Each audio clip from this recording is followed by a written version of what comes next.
La teología de la creación. La creación es un tema teológico, no un tema científico. La teología es la única fuente de la que tenemos información acerca de la creación. Cualquier estudio sobre la creación debe realizarse dentro del marco de la teología, porque es una palabra de Dios.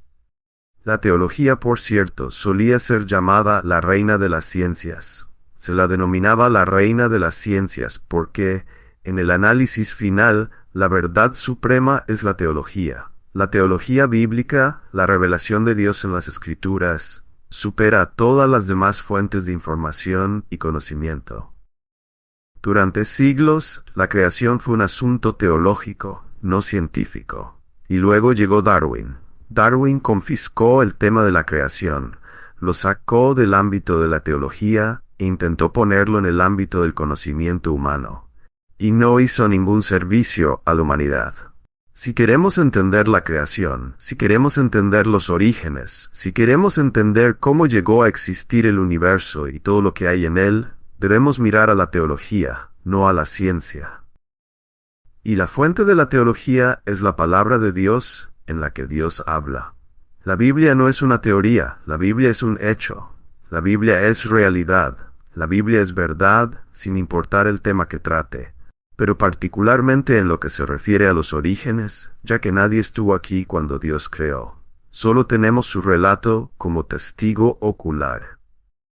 Y cuando la Biblia habla acerca de la creación, o cuando habla acerca de los orígenes, habla con verdad, habla de manera factual. Las Escrituras comienzan en Génesis 1 y 2, con un relato muy directo sobre el origen del universo, la tierra y todo lo que hay en la tierra. Las Escrituras abren con una declaración clara e inequívoca. En el principio, creó Dios los cielos y la tierra. Esta no es una declaración ambigua. No es una declaración confusa. Francamente, no es una declaración que necesite explicación alguna. Antes de Darwin, nadie estaba confundido al respecto.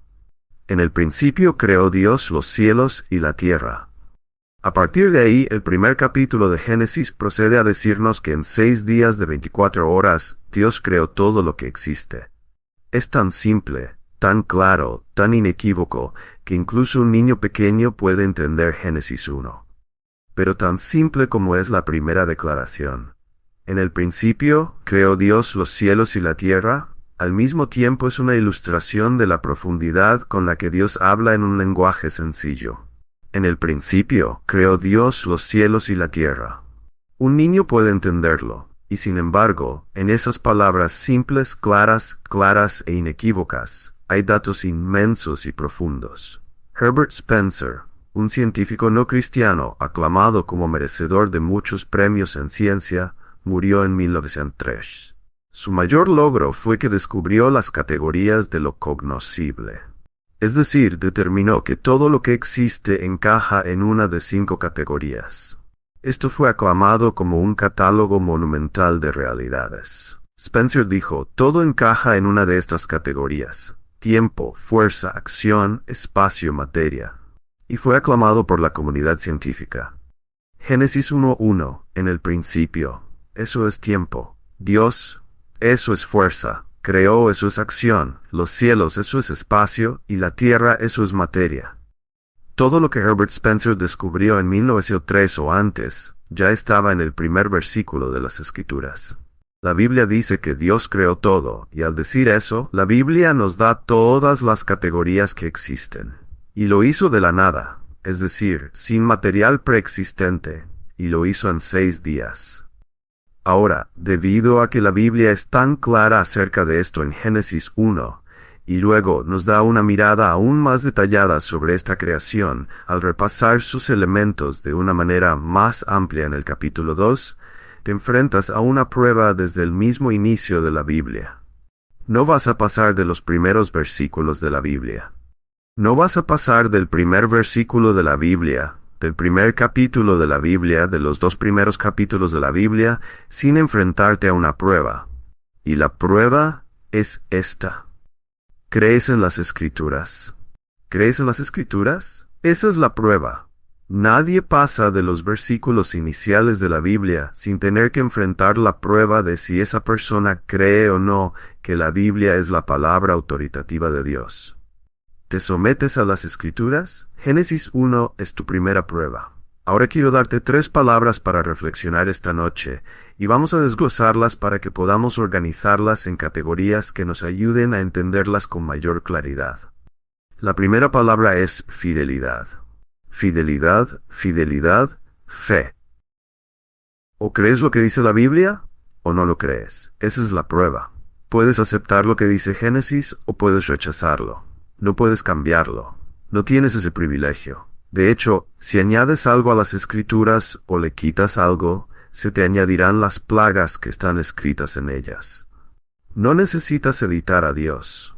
No hay nada que falte en ninguna parte de las Escrituras. Y eso es cierto en Génesis 1 y 2, que de alguna manera necesite que lo embellezcas. O lo aceptas o lo rechazas. Tienes esas 2 opciones. Tú dirás, ¿y qué pasa con la ciencia? ¿No tenemos que aplicar la ciencia al relato de Génesis para ser intelectualmente honestos? ¿No tenemos que aplicar el vasto conocimiento científico que hemos acumulado en el mundo moderno al texto de Génesis para poder entenderlo realmente? Bueno, hay muchas personas que creen eso, y hay una gran cantidad de personas que se llaman a sí mismas cristianas, que creen que Génesis es una presentación inadecuada de lo que ocurrió, y que debemos unirla al descubrimiento científico para llegar a la verdad. Déjame ayudarte, amigo. Déjame ayudarte. Supera esa noción y te liberarás de dudas innecesarias y confusiones interminables. Supera la idea de que la ciencia, escucha, hace alguna contribución a la comprensión de la creación.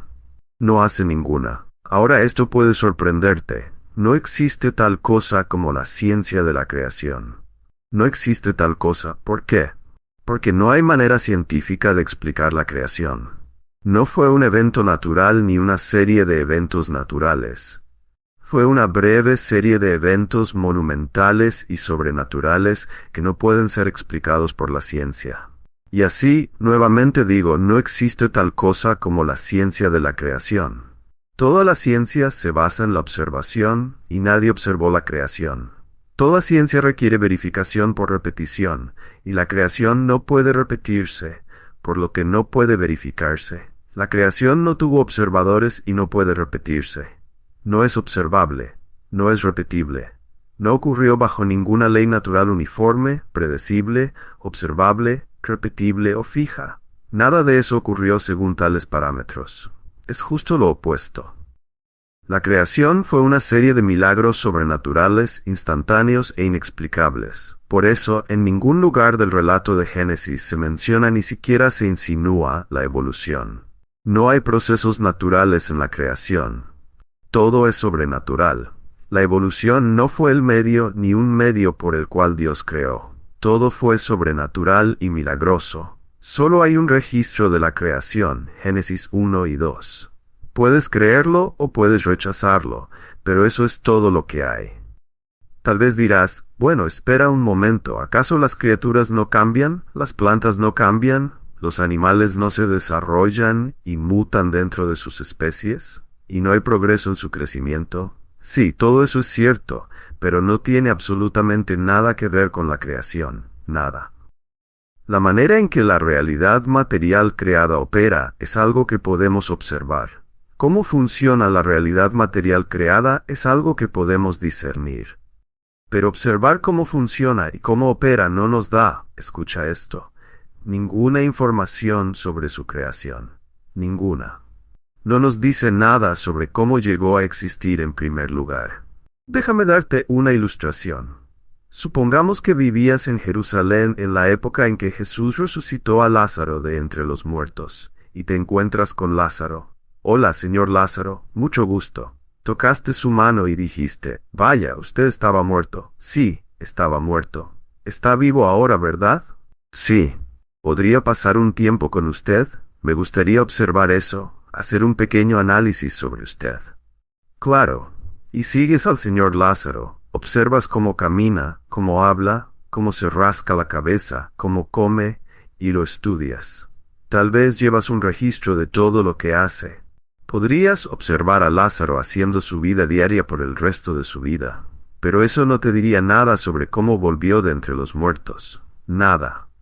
Porque su resurrección no tuvo nada que ver con ninguno de esos procesos naturales. Fue un milagro sobrenatural. O supongamos que estabas en Galilea la semana después de que Jesús alimentó a los 5,000 hombres, más mujeres y niños con los panes y los peces, y te preguntaras, ¿de dónde sacó esa capacidad para hacer eso? ¿Cómo hizo eso? ¿Cómo alimentó a toda esa gente con panes y peces? ¿Cómo realizó ese milagro? Entonces decides ir a entrevistar a todas esas personas, preguntarles cómo se sintieron mientras comían, cómo digirieron la comida, y cualquier experiencia que pudieran haber tenido después de esa comida.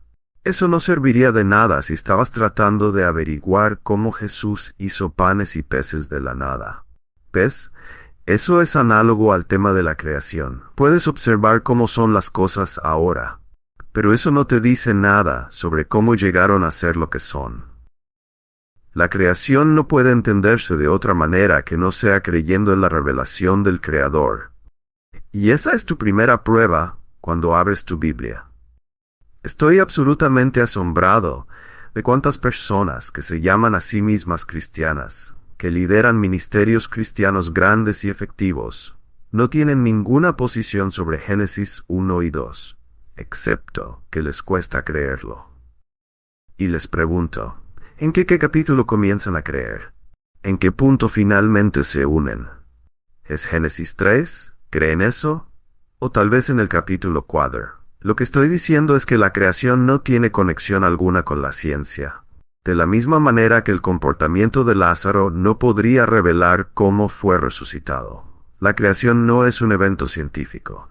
No puede explicarse científicamente, como si las leyes naturales tuvieran alguna parte en ello. La creación fue un milagro sobrenatural monumental que será igualado por la futura descreación, cuando en mucho menos de 6 días, Dios destruirá todo lo que creó. Ninguno de los eventos, ni la creación ni la descreación, pueden explicarse mediante leyes naturales fijas. Por lo tanto, todo lo que le queda al lector es la oportunidad de creer. Fidelidad, confianza fiel en la palabra del Creador. Es todo lo que tenemos. Algunas personas dicen, bueno, ¿no podría Dios haber usado la evolución? ¿Acaso no podría? Esa es una pregunta ridícula. ¿Podrían volar las ranas? Es irrelevante. Es intrusivo. Pero la respuesta es no. No podría haber usado la evolución porque Dios no se contradice a sí mismo. Él determinó crear milagrosamente, que es la única manera en que pudo haber ocurrido porque es la manera en que ocurrió. Y lo hizo todo en 6 días. Esto es, o verdadero, o no lo es. Si es verdadero, entonces las Escrituras son verdaderas. Si no lo es, entonces las Escrituras no son verdaderas. Como puedes ver, desde el mismo comienzo de la Biblia enfrentas una prueba formidable. En Job capítulo 38, me encanta este capítulo, el Señor está tratando de poner a Job en su lugar.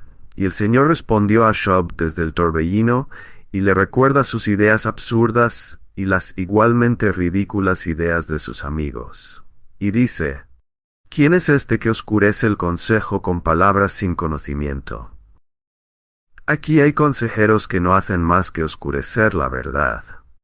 Ahora ciñe como hombre tus lomos. Yo te preguntaré, dice Dios sarcásticamente, y tú me instruirás. Tú tienes todas las respuestas. ¿Dónde estabas cuando echaba los cimientos de la tierra? Quiero decirle eso a cada evolucionista. ¿En serio? ¿Le vas a decir cómo ocurrió? Bueno, Dios tiene una palabra para ti. ¿Dónde estabas cuando lo hice? No estabas en ninguna parte. Dime si tienes entendimiento. ¿Quién determinó sus medidas, si lo sabes? ¿Quién extendió la cuerda sobre ella? ¿Sobre qué estaban asentados sus fundamentos? ¿Quién puso su piedra angular cuando cantaban juntas las estrellas del alba y todos los hijos de Dios gritaban de alegría?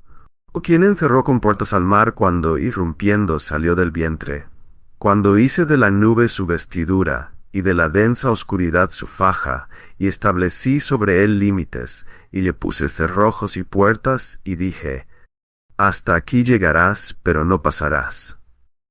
Dios puso límites a las aguas y detuvo las orgullosas olas. ¿Alguna vez en tu vida has mandado a la mañana? Me encanta el sarcasmo. ¿Alguna vez has hecho que el alba conozca su lugar para que tome los extremos de la tierra y sacuda a los impíos fuera de ella? Es cambiada como el barro bajo el sello, rodada sobre un eje. Eso es lo que significa. ¿Alguna vez has entrado, en el versículo 16, en las fuentes del mar? ¿Alguna vez has caminado por los abismos del océano? ¿Se te han revelado las puertas de la muerte? ¿Has visto las puertas de la profunda oscuridad? ¿Has comprendido la extensión de la tierra? Dime si sabes todo esto. ¿Dónde está el camino a la morada de la luz, y dónde está el lugar de las tinieblas? En el versículo 22. ¿Has entrado en los depósitos de la nieve? ¿Has visto los depósitos del granizo? Y sigue así. ¿De dónde viene el hielo? ¿De dónde viene el rayo? ¿De dónde viene el relámpago? ¿De dónde vienen los glaciares? En el versículo 30. El agua se endurece como piedra y la superficie del abismo se congela. ¿Y qué hay de las constelaciones? ¿Puedes atar las cadenas de las Pléyades o desatar las cuerdas de Orión? ¿Puedes mantener unida una constelación o romper una? ¿Puedes guiar una constelación en su temporada mientras se mueve por el cielo o guiar a la osa con sus crías? ¿Conoces las leyes de los cielos o puedes establecer su dominio sobre la tierra? ¿Puedes levantar tu voz a las nubes para que una abundancia de agua te cubra? ¿Puedes enviar rayos? Esto es simplemente humillante. ¿Puedes cazar la presa para el león? ¿Puedes satisfacer el apetito de los leones jóvenes? Y sigue así. Pasa por todo el capítulo 39. Eventualmente, Job entiende el punto y se da cuenta de lo ridículo que es todo esto. En el capítulo 40, versículo 3, Job responde al Señor y dice, «He aquí soy insignificante. ¿Qué puedo responderte? Pongo mi mano sobre mi boca. Un hombre sabio. Tú no estabas allí y nadie más estaba allí. Solo Dios estaba allí. Y Él nos dijo cómo lo hizo y puedes creerlo o puedes rechazarlo. Si es verdad, entonces la Biblia es verdadera. Si no es verdad, entonces la Biblia es cuestionable. Si lo ves de la otra manera, si la Biblia es verdadera, entonces esto es verdad. El tema, amigos, es fidelidad a la verdad. Esto es teológico. Soy muy consciente del interés en la investigación sobre la creación. Estoy muy interesado en la ciencia que están haciendo hoy los cristianos que creen en la creación. Pero creo que falta un componente muy grande, y es la teología bíblica de la creación. Parecen estar siempre tratando de demostrar su punto, de que la evolución no existe, utilizando algún método científico. Y aunque nada en el mundo respalda la evolución, nada en el mundo respalda la evolución, ni ahora ni el momento de la creación. Refutar la evolución ahora no necesariamente la refuta de la creación, porque no hay una explicación científica para la creación. No ganamos nada diciendo que, como la evolución no ocurre ahora, no pudo haber ocurrido entonces. Dios no usó la evolución porque está claro en Génesis que Él creó todo en 6 días. Además, considera Hebreos capítulo 11, versículo 3. Por la fe, aquí vamos, fidelidad, fe, confianza. Por la fe entendemos que los mundos fueron preparados por la palabra de Dios. Tenemos que hacer esto por fe, ¿cierto? Nosotros no estábamos allí. Nadie estaba allí. El versículo 3 continúa, de modo que lo que se ve no fue hecho de cosas visibles. En otras palabras, Dios hizo todo lo que ahora vemos de lo que es invisible. Es decir, Él creó todo de la nada, ex nihilo. Hebreos 11:3 nos está diciendo lo mismo que registra Génesis, que Dios creó todo lo que existe en el universo de la nada, sin material preexistente. Obviamente, esto descarta la evolución.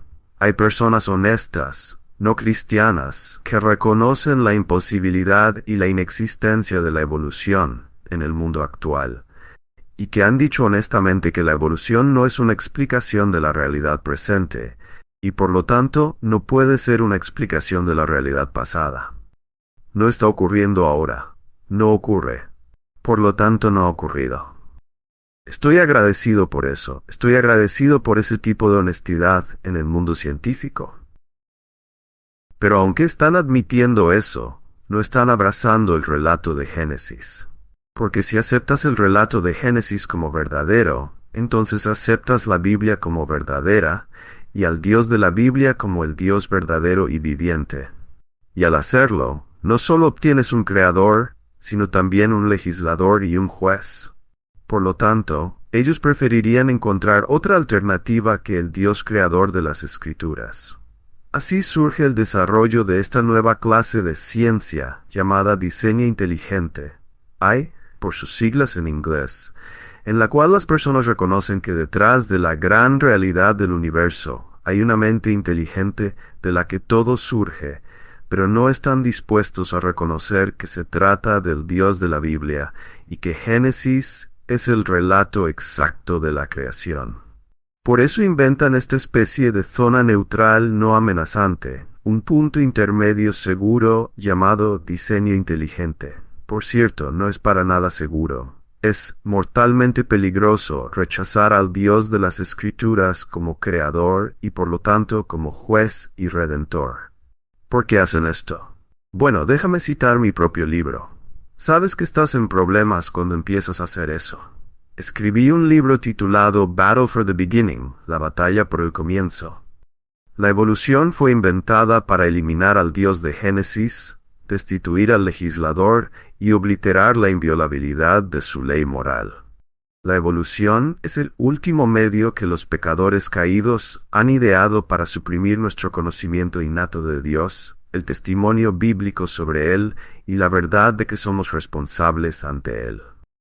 Así que, incluso si rechazas la evolución, no hay una carrera desesperada por aceptar al Dios de las Escrituras, porque eso coloca sobre el pecador demasiada responsabilidad y rendición de cuentas. La evolución no está ocurriendo. Nunca ha ocurrido. No es observable en el mundo en el que vivimos, y no hay razón para asumir que algo que no ocurre y nunca ha ocurrido fue el medio por el cual todo fue creado, particularmente dado que nadie estuvo allí, y que aquel que estuvo allí y lo hizo todo, nos ha dado una revelación completa de exactamente cómo lo hizo. Por eso les digo, la Escritura es la prueba de lo que crees sobre los orígenes. La Escritura es la prueba. Y llegamos al campo de batalla formidable en este tema, y es un tema formidable. Incluso Pablo lo reconoció cuando le dijo esto a Timoteo. En 1 Timoteo 6:20, guarda lo que se te ha confiado, evitando las conversaciones mundanas y vacías y los argumentos opuestos de lo que falsamente se llama ciencia, que algunos han profesado y se han desviado de la fe. Ten cuidado con el conocimiento falso, la ciencia falsa. Estas son las cosas de las que Pablo escribe en Corintios 10:3-5. Estas son las ideologías, todo pensamiento altivo levantado contra el conocimiento de Dios. Entonces, la primera palabra a considerar en la teología de los orígenes es la palabra fidelidad, confianza en las Escrituras. La cuestión de los orígenes es el fundamento, el punto de partida de toda la realidad revelada en la Biblia.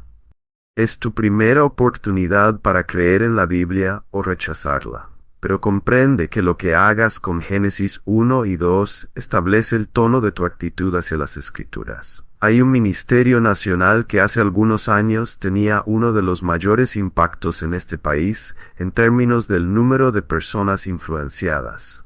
Ese ministerio afirmaba el Evangelio de Cristo, la autoridad de las Escrituras y decía estar basado en la Biblia, centrado en Cristo y en el Evangelio. Una carta fue enviada al presidente de esa organización preguntando la posición de dicho ministerio sobre los orígenes. Aquí está la respuesta escrita. Nuestro ministerio no toma una posición sobre tales temas secundarios. Nuestros esfuerzos están diseñados para unir a las personas en base a las doctrinas esenciales de la fe cristiana ortodoxa. La creación es una de esas doctrinas secundarias, y creemos que entra en la categoría de no esenciales como los dones espirituales, la seguridad eterna y el rapto, etc. De repente, Tenemos una organización que ahora decide cuáles son las doctrinas de segunda clase. Es increíble. No nos metemos en cuestiones secundarias. Pero no hay ningún tema más primario que este, porque es el primero con el que te enfrentas cuando abres tu Biblia y pasas la portada. Increíble.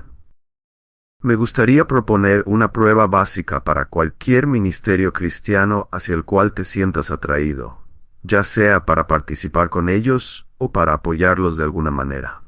Sugiero que hagas una pregunta a cualquier ministerio, cualquier supuesto ministerio cristiano, especialmente un colegio cristiano, un seminario cristiano al que estés considerando asistir, o enviar a tus amigos o hijos, o incluso a una iglesia que consideres asistir.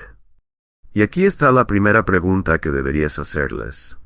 Escríbela en una carta y envíasela la próxima vez que un ministerio te solicite dinero. ¿Creen completamente en la interpretación literal de los capítulos 1 y 2 de Génesis? Pregúntales eso. Hay 106 colegios cristianos en lo que se llama la comunidad de colegios cristianos, Christian College Coalition. 5 responderían sí a esa pregunta. 101 responderían no. Entonces, exactamente qué significa Génesis 1 y 2. Si no significa lo que dice, lo cual incluso un niño puede entender, entonces, ¿cómo se supone que debemos saber lo que significa? ¿Y en qué momento podemos confiar en algo de lo que la Biblia dice? La respuesta a la pregunta, ¿cuál es tu visión sobre Génesis 1 y 2? Revelará la actitud de cualquier organización o ministerio hacia las Escrituras. Y si creen que las Escrituras son inerrantes, autoritativas y completas, obtendrás la respuesta correcta. Si obtienes la respuesta incorrecta, entonces tienen una visión débil de las Escrituras. Y si rechazan Génesis 1 y 2, entonces puedes hacerles la otra pregunta que planteé hace un momento. Exactamente, ¿en qué punto comienzas a creer en la Biblia? Algunos dirán, no, espera un momento. Nosotros creemos en un Adán literal. Oh, ¿en serio? ¿Un Adán literal que Dios creó un Adán literal y una Eva literal en medio de estos miles de millones de años de evolución? Bueno, esto implica un cambio muy arbitrario y severo en tus principios de interpretación cuando llegas al capítulo 1, versículo 27, o al capítulo 2, versículo 7. De repente, ahora tienes una creación milagrosa, sobrenatural e instantánea de un hombre en medio de un proceso evolutivo. No hay nada en el texto mismo que permita hacer eso. Si todo lo demás es simbólico, si todo lo demás es algún tipo de mito, poesía o alegoría extendida, entonces, ¿por qué de repente cambiarías todos tus principios de interpretación para decir que la creación de Adán fue un milagro instantáneo en medio de un proceso evolutivo? Eso muestra una falta de fidelidad a las Escrituras y una manera muy arbitraria de interpretarlas.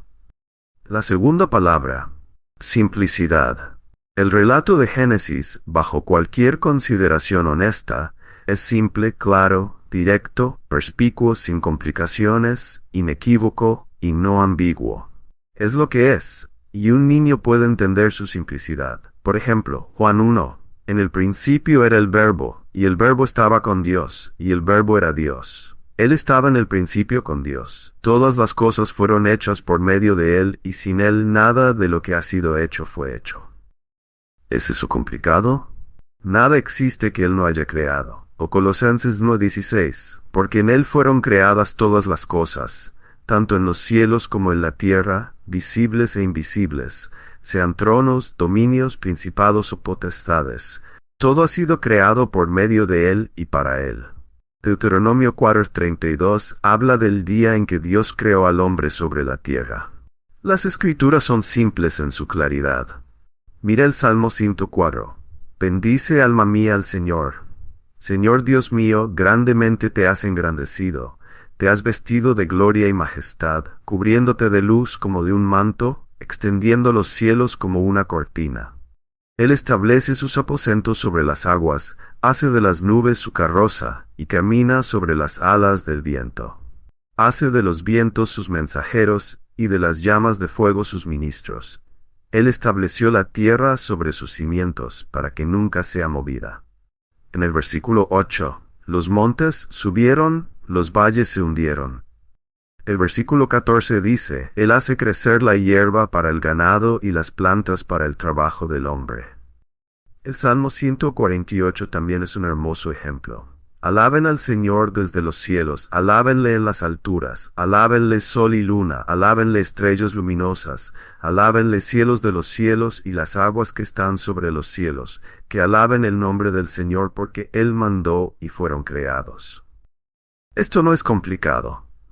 Es simple, claro e inequívoco. Isaías 40:28 lo dice así, ¿no sabes? ¿No has oído? El Dios eterno, el Señor, el Creador de los confines de la tierra, no se fatiga ni se cansa. La simplicidad del testimonio bíblico sobre la creación no deja lugar a ambigüedades. Es clara, directa y accesible para cualquier persona que la lea. Efesios 3:9 dice que Dios creó todas las cosas. Colosenses 1:16 reafirma que por medio de Él fueron creadas todas las cosas. Ahora, vayamos a Apocalipsis por un momento, capítulo 3, versículo 14. Escribe al ángel de la iglesia en la Odisea. El Amén, el testigo fiel y verdadero, el principio de la creación de Dios, dice esto. Esa frase, el principio de la creación de Dios, podría traducirse como el iniciador o el originador de la creación de Dios. Juan 1 declara, todas las cosas fueron hechas por medio de Él, y sin Él nada de lo que ha sido hecho, fue hecho. Nunca olvidamos, como Iglesia de Jesucristo, que el Cristo al que adoramos es el Creador que hizo todas las cosas. En el capítulo 4 de Apocalipsis, la visión pasa de la tierra al cielo, y vemos a los ejércitos celestiales adorando. El versículo 11 proclama, Digno eres, Señor y Dios nuestro, de recibir la gloria, el honor y el poder, porque tú creaste todas las cosas, y por tu voluntad existen y fueron creadas. El capítulo 10 de Apocalipsis nos muestra a un ángel en el versículo 5. El ángel que vi de pie sobre el mar y sobre la tierra levantó su mano derecha al cielo y juró por el que vive por los siglos de los siglos. Ese es Dios.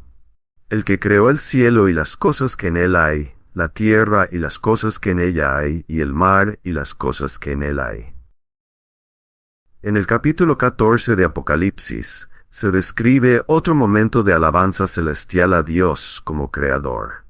Durante la gran tribulación futura, habrá un ángel volando por el cielo en el versículo 6, llevando un evangelio eterno para predicar a los que habitan en la tierra, a toda nación, tribu, lengua y pueblo. ¿Y cuál es el mensaje? ¿Cuál es el mensaje eterno que será predicado, que está siendo predicado y que ha sido predicado? Es este. Teman a Dios y denle gloria.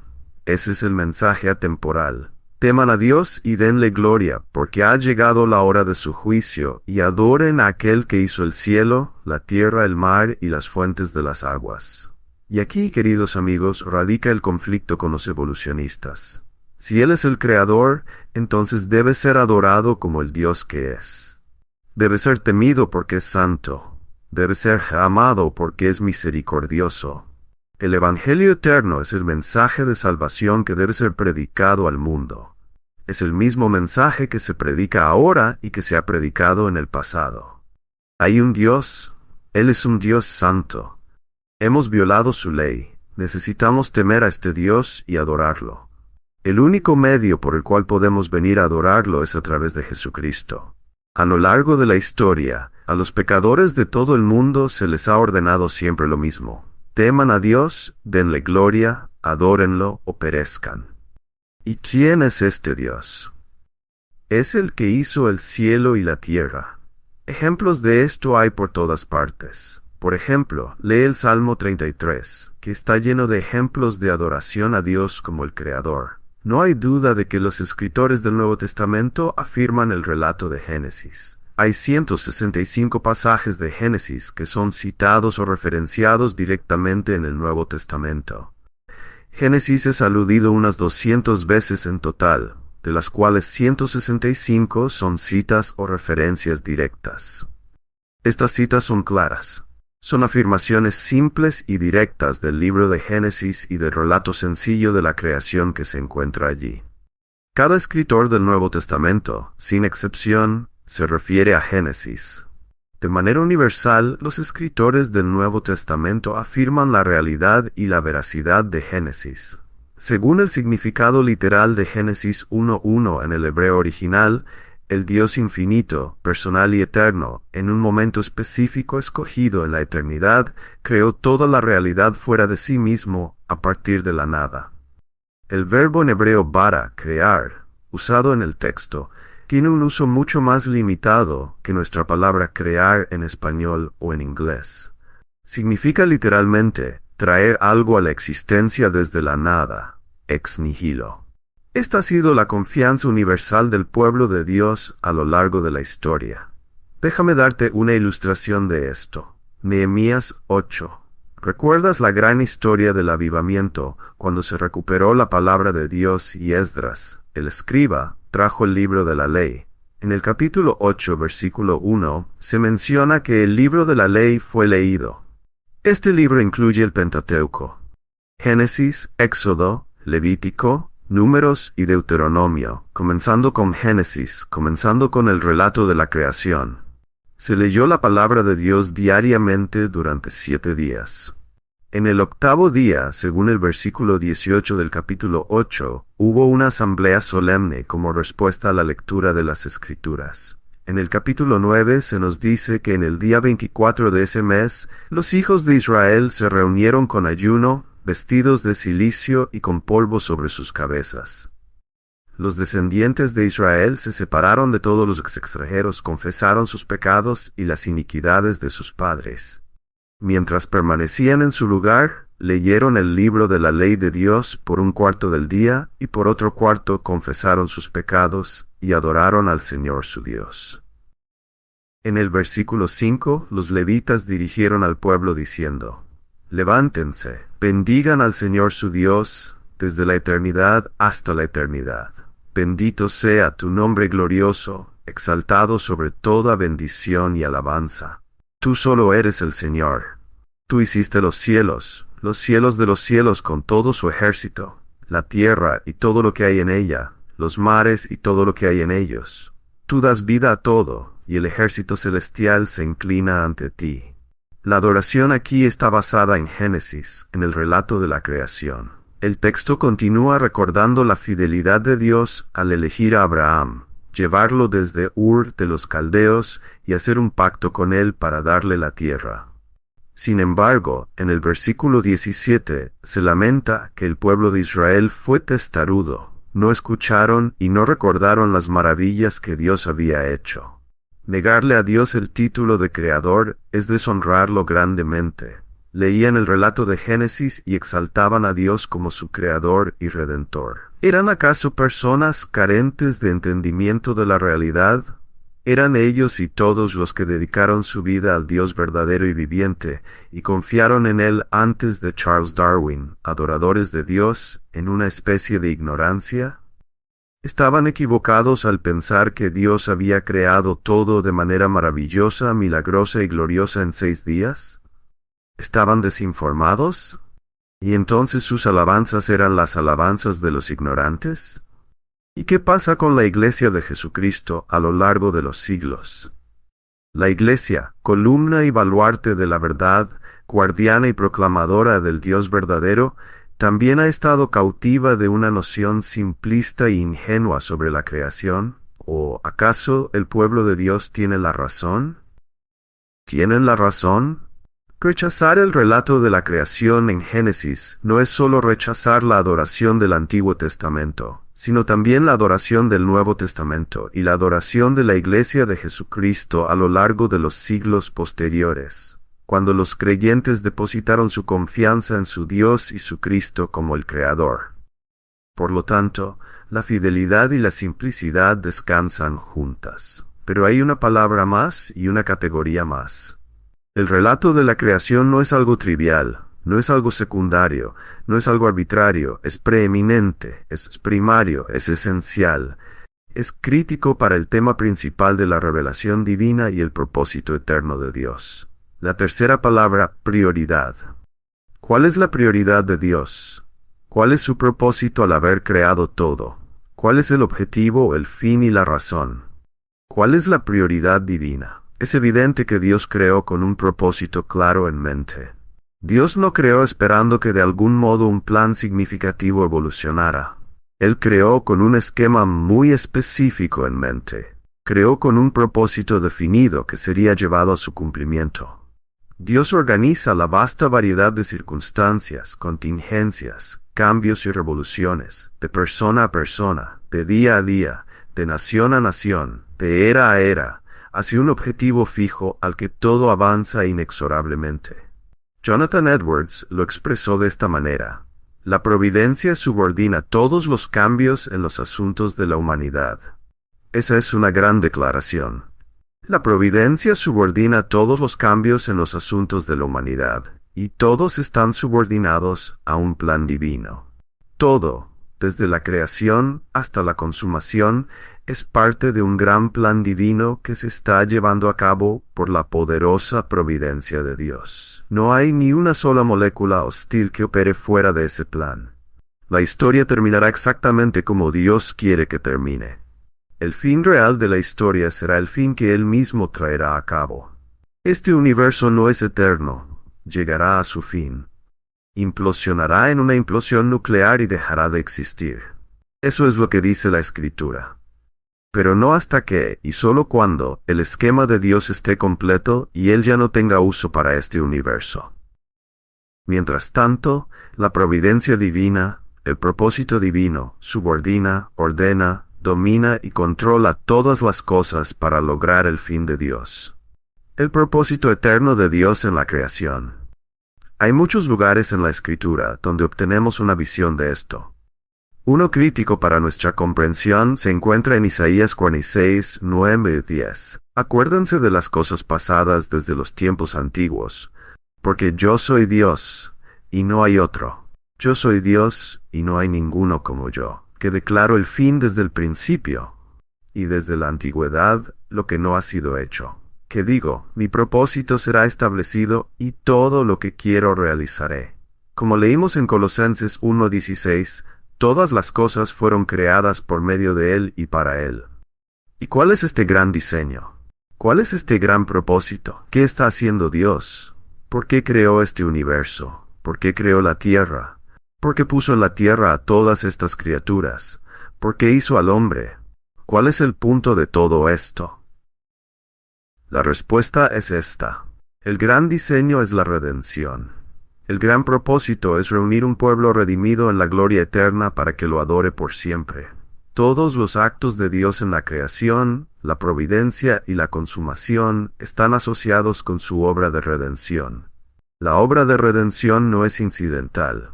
Es la razón por la cual el universo existe. Es la razón por la cual existe la tierra. Es la razón por la cual hay un sistema de vida que sostiene al hombre. Cada parte de la creación está diseñada para enfocarse en el propósito de la redención. Incluso los cielos declaran la gloria de Dios para que los hombres sean llevados a la redención. Incluso las bestias del campo le dan honor, para que los hombres sean guiados al Dios que creó las bestias del campo, y vean en Él no solo al Creador, sino también al Redentor. Cada molécula del universo material creado, cada entidad espiritual, ya sea un demonio o un humano, encaja de alguna manera dentro de los propósitos subordinados de Dios bajo el gran plan de redención. Efesios 3. El propósito eterno de Dios. En Efesios 3, 8-11, Pablo lo expresa claramente. A mí, que soy el más insignificante de todos los santos, se me concedió esta gracia de anunciar a los gentiles las inescrutables riquezas de Cristo, y de aclarar a todos cuál es la dispensación del misterio escondido desde los siglos en Dios, que creó todas las cosas, para que la infinita sabiduría de Dios sea ahora dada a conocer por medio de la Iglesia a los principados y potestades en los lugares celestiales. Esto conforme al propósito eterno que llevó a cabo en Cristo Jesús nuestro Señor. ¿Por qué creó Dios todas las cosas? para mostrar su sabiduría infinita a los ángeles del cielo, quienes lo alabarán por siempre. Creó para redimir, para desplegar su gloria ante los ángeles santos. Cuando miramos la creación, debemos entender que en la creación está el comienzo mismo de los propósitos de Dios en la redención. Dios creó todo para manifestar su gloria redentora a través de su Hijo Jesucristo. Todo lo que existe con este propósito final: glorificar a Dios como Creador, Redentor y Rey eterno. El Nuevo Testamento hace conexiones profundas entre la creación y la redención. Por ejemplo, así como en Adán todos mueren, también en Cristo todos serán vivificados. En 1 Corintios 15:22. En Romanos 5, los versículos 18 y 19, trazan paralelismos claros entre la creación y la redención. Así pues, como por una transgresión resultó la condenación para todos los hombres, refiriéndose al pecado de Adán, así también por un acto de justicia resultó la justificación de vida para todos los hombres. Porque así como por la desobediencia de un hombre, los muchos fueron constituidos pecadores, así también por la obediencia de uno, los muchos serán constituidos justos. Regresamos a Génesis 3 y a la caída, y aún en la caída encontramos una conexión clara con la obra de redención. Estamos familiarizados con esa conexión, pero no se limita únicamente a las categorías de la caída y el pecado. 1 Corintios 15 también nos dice que Adán fue dado vida, pero el segundo Adán, Cristo, es dador de vida. 1 Corintios 15:21 nos recuerda que el primer Adán trajo la muerte, pero el segundo Adán conquistó la muerte. En Apocalipsis 2, vemos que el primer Adán perdió el paraíso, pero en Apocalipsis 22 el segundo Adán trae el paraíso. 1 Corintios 15:47 dice que el primer Adán era terrenal, pero el segundo Adán es celestial. En 1 Corintios 15:48-49 se afirma que la primera creación fue hecha a la imagen de Dios, y la nueva creación también será hecha a su imagen. Por lo tanto, se trazan analogías de salvación no solo en los paralelismos entre Cristo y un Adán caído, sino también entre Cristo y un Adán inocente. Una rica analogía entre la creación y la redención. Quizás la analogía más rica entre la redención y la creación se encuentra en 2 Corintios 4:6. Pablo escribe: porque Dios que dijo de las tinieblas resplandecerá la luz, es el que ha resplandecido en nuestros corazones, para iluminación del conocimiento de la gloria de Dios en el rostro de Cristo. Aquí Pablo conecta la creación de la luz en Génesis con la luz de la salvación. Porque Dios, que dijo, de las tinieblas resplandecerá la luz. Esto se refiere a Génesis 1. Dios dijo, sea la luz, y fue la luz. En Génesis 1:2 leemos: la tierra estaba desordenada y vacía, y las tinieblas cubrían la faz del abismo. La tierra era informe, vacía, y estaba cubierta de oscuridad, hasta que Dios dijo, sea la luz. Pablo ve este acto de creación como una analogía de lo que sucede en el corazón del pecador. El mismo Dios que habló luz a la oscuridad primordial es el que ilumina el corazón oscuro del pecador con la luz del conocimiento de su gloria en el rostro de Cristo.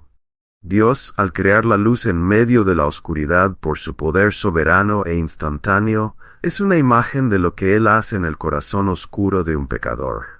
Un llamado a no alterar el relato de Génesis. Si introduces conceptos complicados como la evolución en el relato de Génesis, estás alterando el milagro divino, soberano e instantáneo de Dios al crear la luz en un universo oscuro. Este milagro es paralelo a cómo Dios trae luz instantáneamente al corazón oscuro del pecador. Jonathan Edwards captó esta conexión y desarrolló la idea a lo largo de Génesis 1. Edwards sugiere que la luz amaneció y la oscuridad desapareció, pero las cosas aún no habían tomado forma. Día tras día, durante la creación, las cosas comenzaron a tomar forma y a hacerse claras. La tierra se enriqueció, se llenó y finalmente se declaró muy buena, hasta que llegó el descanso. Edwards señala que este proceso es una imagen magnífica de la vida del creyente. En la oscuridad, en un instante, la luz brilla en el corazón del creyente, y éste comienza a vivir en la luz. Pero el proceso de santificación apenas comienza. A medida que la vida del creyente avanza, éste florece, se enriquece y se llena más, hasta que un día entra en el descanso eterno. Esta es la imagen de la redención, oculta en el testimonio de la creación. Una oración sobre la luz de Dios y su redención Padre. Te damos gracias por la imagen que nos diste desde el principio, en el primer capítulo de la Escritura, de cómo traes luz a la oscuridad. Y luego vemos un ciclo de tarde y mañana, luz y oscuridad, luz y oscuridad. Incluso eso es como nuestras vidas. La luz brilló en nuestros corazones, la luz de la gloria del Evangelio de Cristo brilló. La oscuridad fue disipada cuando fuimos salvados. Pero aún nuestras vidas son ciclos de luz y oscuridad. Nos encontramos luchando con el pecado, mientras amamos la santidad. Abrazamos la luz, pero la oscuridad aún se aferra. Sin embargo, a medida que los días de nuestras vidas progresan, la nueva creación florece, se vuelve más hermosa y más plena. Y un día, entraremos en el descanso eterno, una imagen vívida de la redención que es la razón de la creación. Que confiemos en tu escritura en cada palabra, desde el principio hasta el final, porque es verdad y te da gloria. Te agradecemos por haber abierto nuestros ojos a través de Cristo, por la obra del Espíritu, para entender estas verdades. Deseamos honrarte y adorarte como nuestro Creador y en todos los aspectos de nuestra vida como nuestro Redentor. Redímenos continuamente de cada vestigio restante de nuestro pecado, y un día llévanos a ese descanso eterno, que ahora hemos probado pero que disfrutaremos plenamente en tu presencia. Te agradecemos por tu regalo para nosotros, por todos los elementos de ese regalo que serán nuestros para siempre en el nombre de Cristo. Y todos dijeron, Amén.